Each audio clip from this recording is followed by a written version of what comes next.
16th Sunday in Ordinary Time, Year A, July 19th, 2026. Reflection, Matthew 13:24-30.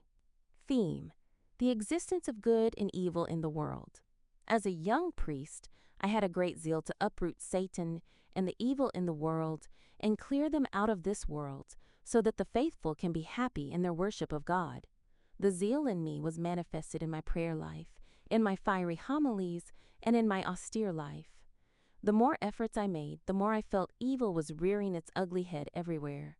3 years later, I came across Father Jim Sheeran, SPS, who had admitted me into the National Missionary Seminary of St. Paul about 10 years back. He asked me how the ministry had been so far. I narrated to him how disappointed I was that the more efforts I made to wipe out Satan and his evil machinations, the more it seemed as if evil was multiplying in the world. Father Jim Sheeran smiled. He took time to advise me. At the end, he said to me, "Evil was there before Jesus came. Jesus did not wipe out all the evil, neither will you. The work of God is like a large field. You can only do your little portion." That advice did not make meaning to me immediately. But as years went by, the advice began to make much meaning.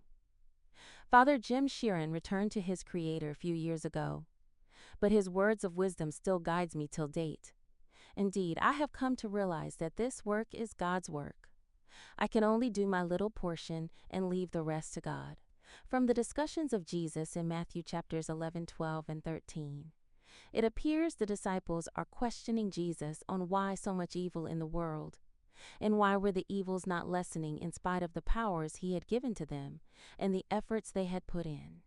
In Matthew chapter 11, the disciples could not understand why Jesus could not free John from prison in spite of the powers Jesus had manifested so far.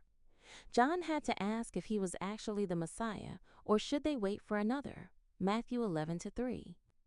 In Matthew chapter 12, 43-45, Jesus was faced with the question of why the demons which the disciples had cast out of someone had to return to the same person.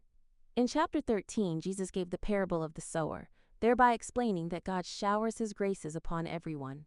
Those who make good use of these graces bear much fruit. The parable of the wheat and the weed is the continuation of his answers to the questions of his disciples. Why is there so much evil in the world? Why is it that good things happen to bad people? Why does God allow good people to suffer? Why can't God wipe out the evil people so that good people can have peace of mind? Bearing in mind my own experiences, I can understand how confused the disciples were, which made Jesus to tell them the parable of the wheat and the weed. This parable teaches us that good and evil will coexist in this world until the end of time. Only God has the perfect wisdom to separate the righteous from the wicked. Any attempt by human beings to do this separation will end in disaster. The wheat represents the children of God, while the weed represents Satan and his evil influence. We must avoid making premature judgments. We must resist this evil influence by remaining focused on being and doing good. Only God has the right to judge. And judgment will surely come one day. Jesus urges us to remain focused so that the weeds will not destroy our efforts. And only those who remain focused, resisting the evil influence, will be gathered into God's kingdom. The evil will not go unpunished. Satan and his agents will be burned in hellfire at the end. May God guide us with his Spirit. May we strive to remain the true wheat till the end. May God empower us to resist every worldly influences. Jesus loves you.